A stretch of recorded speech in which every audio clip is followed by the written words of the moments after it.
Friends, Telangana TET and DSC కోసం తయారు చేయబడుతున్న ఈ సోషల్ మెటీరియల్ కేవలం 50 రూపీస్కే మా యాప్లో అవైలబుల్ ఉంది. ఫ్రెండ్స్, యాప్ లింక్ డిస్క్రిప్షన్లో ఉంది. ఎస్జిటి మరియు స్కూల్ అసిస్టెంట్ సోషల్కి యూజ్ అవుతుంది.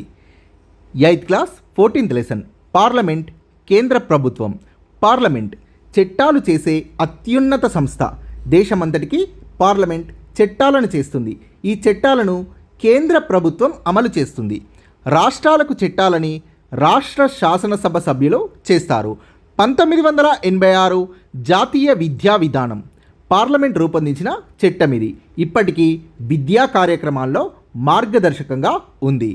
ఉచిత నిర్బంధ ప్రాథమిక విద్యకు బాలల హక్కు 2009లో పిల్లలందరికీ నాణ్యమైన విద్యను అందించడం కోసం పార్లమెంట్ చేసిన చట్టం. ప్రభుత్వ ఆదాయ వ్యయాలను ఆమోదించేది పార్లమెంట్. లోక్సభ సభ్యులు నేరుగా ప్రజల ద్వారా ఎన్నికవుతారు. వీటిని ప్రత్యక్ష ఎన్నికలు అంటారు. రాజ్యసభ సభ్యులు వీరిని రాష్ట్ర శాసనసభ సభ్యులు ఎన్నుకుంటారు.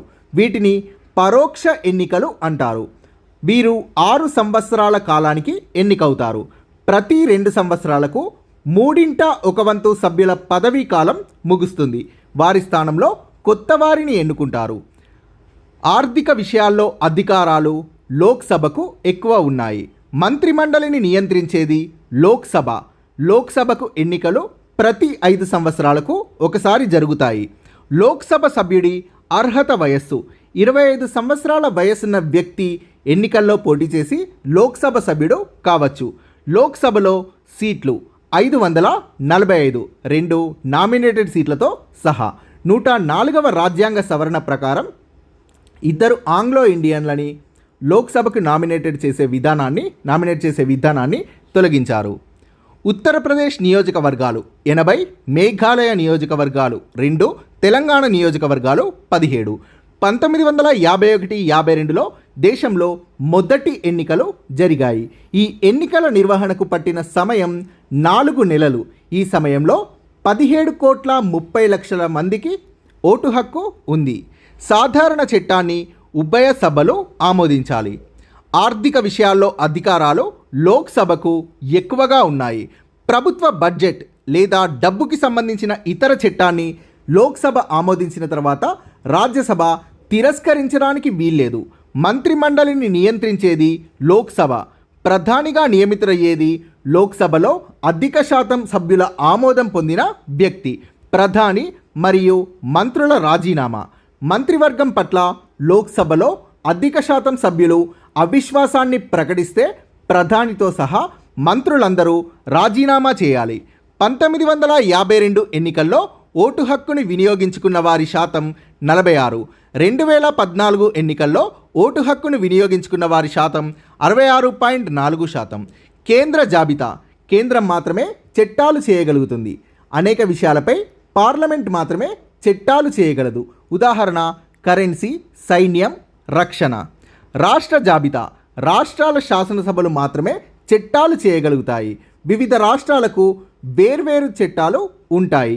ఉదాహరణ రవాణా ఛార్జీలు. జాతీయ రహదారులు మినహాయించి అన్ని రోడ్ల నిర్మాణం, నిర్వహణ. వ్యవసాయం, సాగునీరు, పోలీసు, వైద్య సేవలు. వీటన్నింటిపై రాష్ట్రాల శాసనసభలు మాత్రమే చట్టాలు చేస్తాయి. ఉమ్మడి జాబితా. పార్లమెంట్ రాష్ట్ర శాసనసభలు చేసే చట్టాలు. ఉదాహరణ విద్యా విధానం, కర్మాగారాలు లేదా పరిశ్రమలు, విద్యుత్ మరియు కార్మికులు. పరస్పర విరుద్ధ చట్టాలు చేసినప్పుడు పార్లమెంట్ రాష్ట్ర శాసనసభ పరస్పర విరుద్ధ చట్టాలు చేస్తే పార్లమెంట్ చేసిన చట్టం వర్తిస్తుంది. రాష్ట్రపతి ఎన్నిక. అన్ని రాష్ట్రాల శాసనసభ్యులు పార్లమెంట్ ఉభయ సభల సభ్యులు ఎన్నుకుంటారు.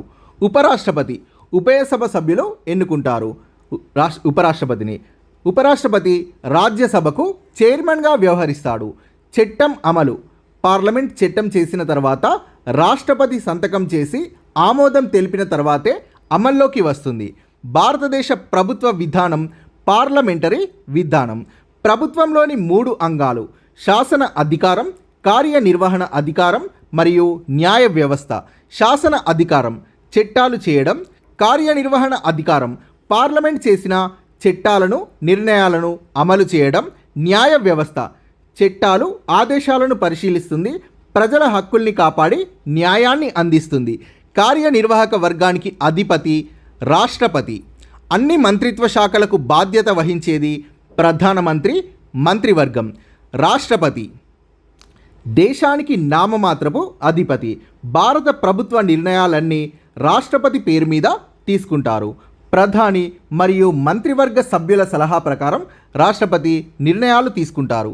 మంత్రివర్గం లేదా క్యాబినెట్ ప్రభుత్వంలోని కార్యనిర్వాహక వర్గంగా పనిచేస్తుంది. చట్టాలను అమలు చేస్తుంది. చట్టాలకు అనుగుణంగా దేశాన్ని పరిపాలిస్తుంది. 16వ లోక్సభ ఎన్నికలు 2014లో జరిగాయి. 66.4% ఓటు హక్కుని ఉపయోగించుకున్నారు. 17వ లోక్సభ ఎన్నికలు 2019లో జరిగాయి. 67.4% ఓటు హక్కుని ఉపయోగించుకున్నారు. 18వ లోక్సభ ఎన్నికలు 2024లో జరగనున్నాయి. లోక్సభకి మొదటి ఎన్నికలు 1951-52లో జరిగాయి. ఎన్నికల సంఘం ఈ ఎన్నికల్ని నిర్వహించింది. దీనికి 4 నెలల సమయం పట్టింది.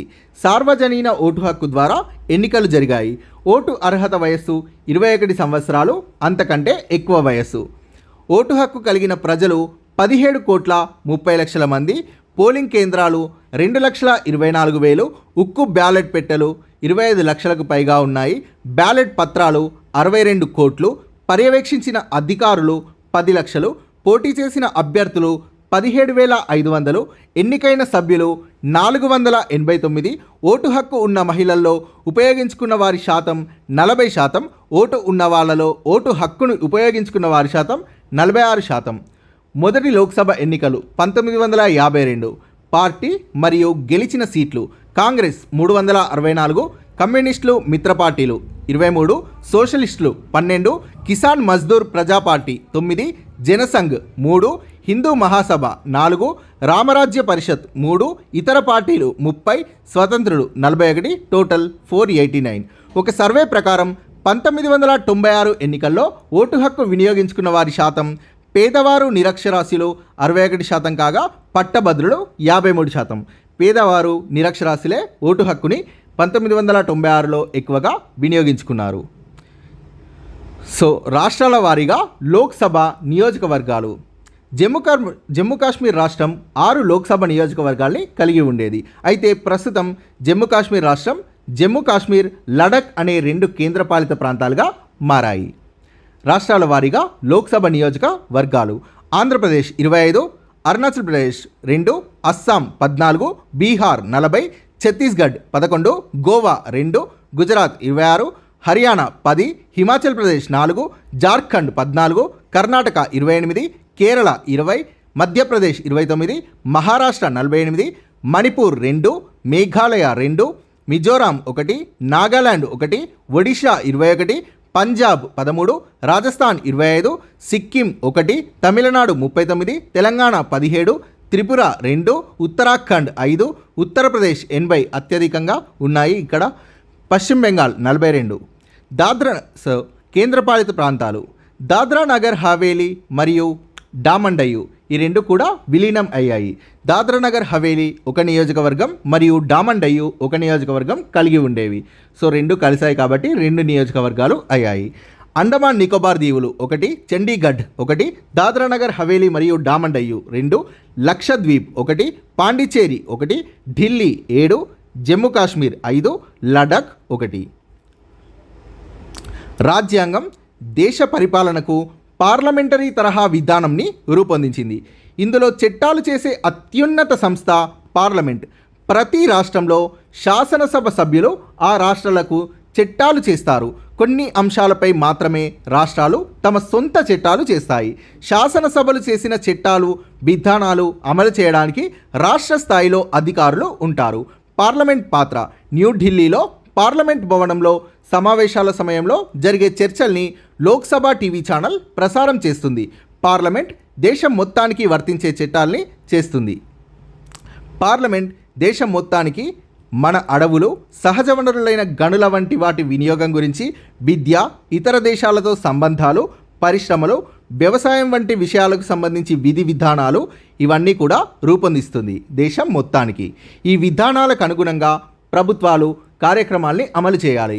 ఉదాహరణకు 1986లో జాతీయ విద్యా విధానాన్ని పార్లమెంట్ రూపొందించింది. విద్యకు సంబంధించిన కార్యక్రమాలకు ఇది ఈనాటికి మార్గదర్శకంగా పనిచేస్తుంది. పిల్లలందరికీ నాణ్యమైన విద్య అందేలా చూడడానికి 2009లో పార్లమెంట్ చేసిన చట్టం ఉచిత నిర్బంధ ప్రాథమిక విద్యకు బాలల హక్కు అనే చట్టాన్ని 2009లో పార్లమెంట్ చేసింది. సో ఈ పాయింట్ మిస్ అయింది ఫ్రెండ్స్, నేను అప్డేట్ చేస్తాను. పార్లమెంట్ చేసిన చట్టాలను కేంద్ర ప్రభుత్వం అమలు చేస్తుంది. తన చర్యలకు పార్లమెంట్ ఆమోదాన్ని ప్రభుత్వం పొందాలి. పార్లమెంట్లో చర్చలు జరుగుతున్నప్పుడు ఏ అంశాలపై అయినా స్పష్టత కోసం సభ్యులు ప్రశ్నలు అడగవచ్చు. పార్లమెంట్కు ప్రభుత్వం జవాబుదారీగా ఉంటుంది. ప్రభుత్వ ఆదాయ వ్యయాలను కూడా పార్లమెంట్ ఆమోదిస్తుంది. ప్రతి సంవత్సరం పార్లమెంట్ ఆమోదం నిమిత్తం ప్రభుత్వం వార్షిక బడ్జెట్ని సమర్పిస్తుంది. పార్లమెంట్లో 2 సభలు ఉన్నాయి. ఒకటి రాజ్యసభ, 2 లోక్సభ. లోక్సభ సభ్యులు నేరుగా ప్రజల ద్వారా ఎన్నికవుతారు. వీటినే ప్రత్యక్ష ఎన్నికలు అంటారు. రాజ్యసభ సభ్యులు రాష్ట్ర శాసనసభ సభ్యులు వీరిని ఎన్నుకుంటారు. వీటిని పరోక్ష ఎన్నికలు అంటారు. రాజ్యసభలో అత్యధికంగా 250 మంది సభ్యులు ఉండవచ్చు.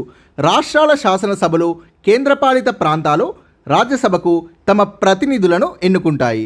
కేంద్రంలో శాసన ప్రక్రియతో రాష్ట్ర ప్రభుత్వాల సంబంధం కల్పించే మార్గాల్లో ఇది ఒకటి. రాజ్యసభ సభ్యులు 6 సంవత్సరాల కాలానికి ఎన్నికవుతారు.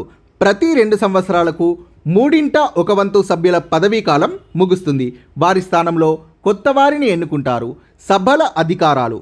రాజ్యాంగం ప్రకారం అనేక విషయాల్లో లోక్సభకు అత్యున్నత అధికారాలు ఉన్నాయి. ఉభయ సభలు ఏ సాధారణ చట్టాన్నైనా ఉభయ సభలు ఆమోదించాలి.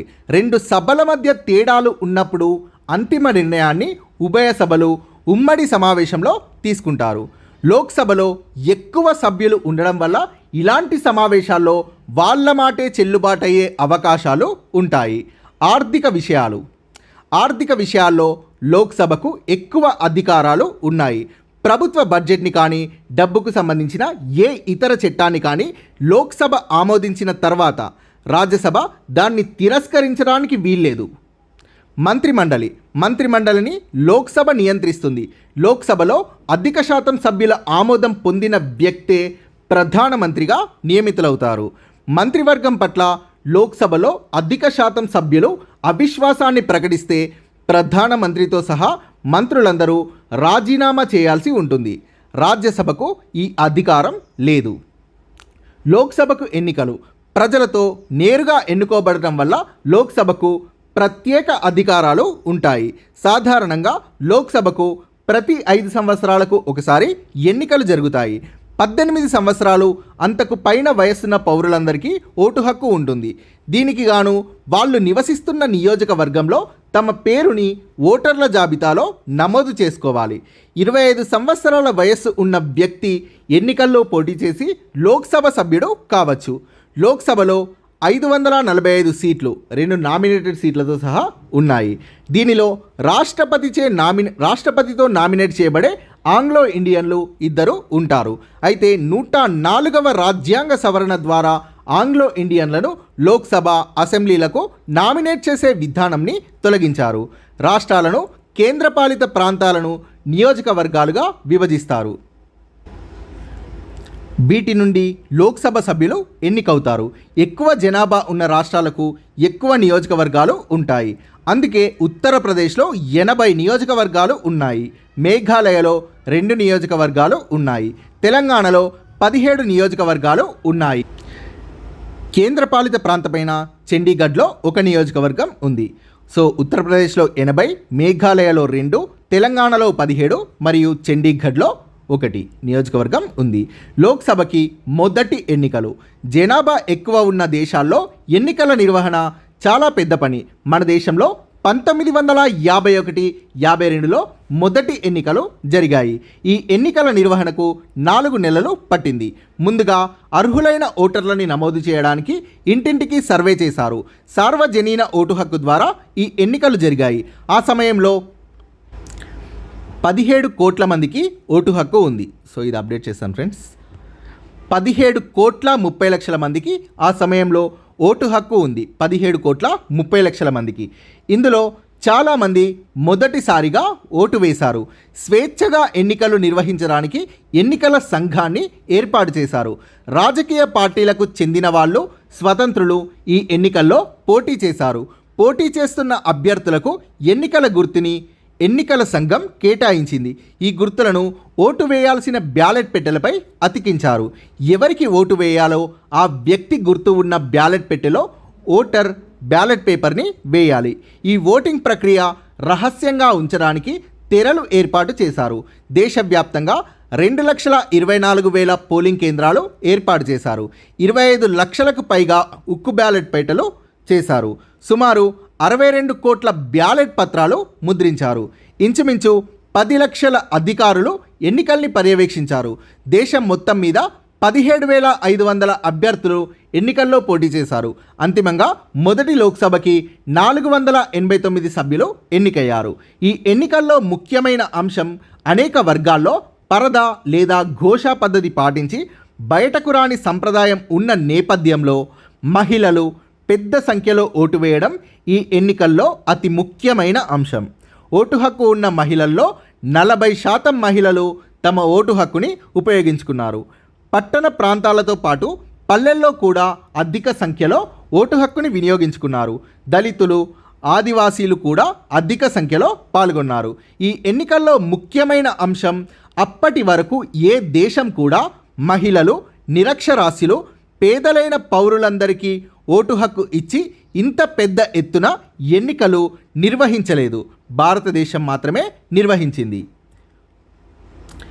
ఓటు ఉన్న వాళ్ళలో 46% మంది మొదటి లోక్సభ ఎన్నికల్లో తమ హక్కుని ఉపయోగించుకున్నారు. చట్టాలన్నింటినీ పార్లమెంట్లో చేయరు. కేంద్ర జాబితా ఈ విషయాలపై కేంద్రం మాత్రమే చట్టాలు చేయగలుగుతుంది. అనేక విషయాలపై పార్లమెంట్ మాత్రమే చట్టాలు చేయగలదు. ఈ చట్టాలు దేశం మొత్తం వర్తిస్తాయి. ఉదాహరణకి మన దేశం అంతటికి కరెన్సీ రూపాయి ఉంది. కాబట్టి డబ్బులు, బ్యాంకుకి సంబంధించిన ఏ చట్టమైనా పార్లమెంట్ మాత్రమే చేస్తుంది. దేశం మొత్తం ఈ చట్టాలు వర్తిస్తాయి పార్లమెంట్ చేసేవి. అలాగే టెలిఫోన్, తపాలా వ్యవస్థకి ఉమ్మడి నియమ నియంత్రణలు ఉండాలి. దేశ రక్షణకి సంబంధించిన అన్ని చట్టాలను పార్లమెంట్ మాత్రమే చేస్తుంది. రాష్ట్ర జాబితా రాష్ట్రాల శాసనసభలు మాత్రమే ఈ విషయాలకు సంబంధించి చట్టాలు చేయగలవు. వివిధ రాష్ట్రాలకు వేర్వేరు చట్టాలు ఉంటాయి. ప్రైవేటు, ప్రభుత్వ బస్సులకు రవాణా ఛార్జీల్ని రాష్ట్ర ప్రభుత్వమే నిర్ణయిస్తుంది. రవాణా ఛార్జీలు నిర్ణయించడానికి, సవరించడానికి ప్రతి రాష్ట్ర ప్రభుత్వానికి తనకంటూ సొంత చట్టాలు ఉంటాయి. తమ సరిహద్దుల్లోపు సరైన రోడ్డు రవాణా మార్గాలు ఉండేలా చూసే బాధ్యత రాష్ట్రాలకే ఉంటుంది. జాతీయ రహదారులు మినహా అన్ని రోడ్ల నిర్వహణను రాష్ట్రాలు చేపడతాయి. రాష్ట్ర ప్రభుత్వం బాధ్యత వహించే ముఖ్యమైన విషయాలు వ్యవసాయం, సాగునీరు, పోలీసు మరియు వైద్య సేవలు. ఇవన్నీ కూడా రాష్ట్రాల జాబితాలోకి వస్తాయి. ఈ విషయాలపై రాష్ట్ర శాసనసభలు చట్టాలు చేస్తాయి. ఉమ్మడి జాబితా పార్లమెంట్, రాష్ట్ర శాసనసభలు రెండూ చట్టాలు చేయగల విషయాలు. కొన్ని విషయాలపై పార్లమెంట్, రాష్ట్ర శాసనసభలు రెండూ చట్టాలు చేయవచ్చు. ఉదాహరణకు విద్యా విధానం అన్నది కేంద్ర, రాష్ట్ర ప్రభుత్వాల రెండింటి బాధ్యత. ప్రతి రాష్ట్రంలో కేంద్రీయ విద్యాలయాల వంటి కేంద్రం నడిపే బడులతో పాటు రాష్ట్ర ప్రభుత్వ విద్యాశాఖ నడిపే బడులు కూడా ఉంటాయి. కేంద్ర, రాష్ట్ర ప్రభుత్వాలు రెండూ కూడా ఒకే విషయంపై చట్టాలు చేస్తాయి. అవి కర్మాగారాలు లేదా పరిశ్రమలు అంటే ఫ్యాక్టరీస్, విద్యుత్తు, కార్మికులు వంటివి వీటిపై చట్టాలు చేస్తాయి. అయితే ఒక విషయంపై పార్లమెంట్, రాష్ట్ర శాసనసభ రెండూ కూడా పరస్పర విరుద్ధ చట్టాలు చేస్తే రాష్ట్ర శాసనసభ చేసిన చట్టం కాకుండా పార్లమెంట్ చేసిన చట్టమే వర్తిస్తుంది. పార్లమెంట్, రాష్ట్ర శాసనసభ రెండు పరస్పర విరుద్ధ చట్టాలు చేస్తే రాష్ట్ర శాసనసభ చేసిన చట్టం కాకుండా పార్లమెంట్ చేసిన చట్టమే వర్తిస్తుంది. రాష్ట్రపతి, ఉపరాష్ట్రపతి అన్ని రాష్ట్రాల శాసనసభ్యులు పార్లమెంట్ ఉభయ సభల సభ్యులు రాష్ట్రపతిని ఎన్నుకుంటారు. పార్లమెంట్ ఉభయ సభల సభ్యులు ఉపరాష్ట్రపతిని ఎన్నుకుంటారు. రాజ్యసభకు చైర్మన్గా ఉపరాష్ట్రపతి వ్యవహరిస్తారు. రాష్ట్రపతి లేని పక్షంలో ఆ బాధ్యతలు ఉపరాష్ట్రపతి నిర్వర్తిస్తారు. పార్లమెంట్ చట్టం చేసిన తర్వాత రాష్ట్రపతి వాటిపై సంతకం చేసి ఆమోదం తెలిపిన తర్వాతే అది అమల్లోకి వస్తుంది. మంత్రివర్గం ప్రధానమంత్రి పార్లమెంట్ నుండి మంత్రివర్గ సభ్యులను ప్రధానమంత్రిని ఎంపిక చేస్తారు. పార్లమెంట్ చట్టాలను చేయడమే కాకుండా చట్టాల ప్రకారం ప్రభుత్వాన్ని నడిపే సభ్యుల్ని కూడా ఇస్తుంది. కాబట్టి భారతదేశానికి పార్లమెంటరీ ప్రభుత్వ విధానం ఉందని అంటారు. ప్రభుత్వంలో 3 ప్రధాన అంగాలు ఉంటాయి: శాసన అధికారం, కార్యనిర్వహణ అధికారం మరియు న్యాయ వ్యవస్థ. శాసన అధికారం అంటే చట్టాలు చేయడం, కార్యనిర్వహణ అధికారం అంటే పార్లమెంట్ చేసిన చట్టాలను, నిర్ణయాలను అమలు చేస్తుంది. కార్యనిర్వాహక వర్గానికి అధిపతి రాష్ట్రపతి. ప్రధానమంత్రి మంత్రివర్గం అన్ని మంత్రిత్వ శాఖలకు బాధ్యత వహిస్తారు. భారత ప్రభుత్వ నిర్ణయాలన్నీ దేశాధిపతి అయిన రాష్ట్రపతి పేరు మీద తీసుకుంటారు. అయితే ప్రధానమంత్రి మంత్రివర్గ సభ్యుల సలహా ప్రకారం రాష్ట్రపతి నిర్ణయాలు తీసుకుంటారు. శాసనసభ సభ్యులు ముఖ్యమంత్రిని ఎన్నుకున్న విధంగా ప్రధానమంత్రిని లోక్సభ సభ్యులు ఎన్నుకుంటారు. లోక్సభ నియోజకవర్గాల్లో మెజారిటీ సీట్లు అంటే సగానికంటే ఎక్కువ సీట్లు గెలుచుకున్న ఒక పార్టీ లేదా పలు పార్టీల అంటే సంకీర్ణం పలు పార్టీల నేతను రాష్ట్రపతి ఆహ్వానించి ప్రధానిగా నియమిస్తారు.